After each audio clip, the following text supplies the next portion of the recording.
Vzniklo veľa trénerov vďaka napríklad takým softverom ako je TrainingPeaks, že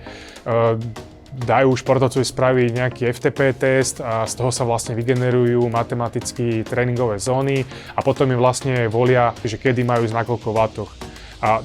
to je práve iba ten akoby jednostranný prístup, ktorý nie je úplne správny, lebo je tu dôležité vnímať to telo ako komplex. Aj tých 400 W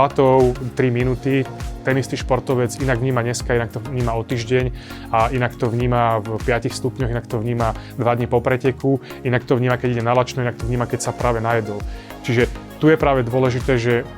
u nás netrenujeme cez TrainingPeaks, my TrainingPeaks využívame na to, aby sme videli ten tréning, ktorý sa urobil, ale my si vlastne ten tréning volíme, plánujeme v našej internej aplikácii v stránke Virtuálny tréningový systém, kde máme popísané tie jednotlivé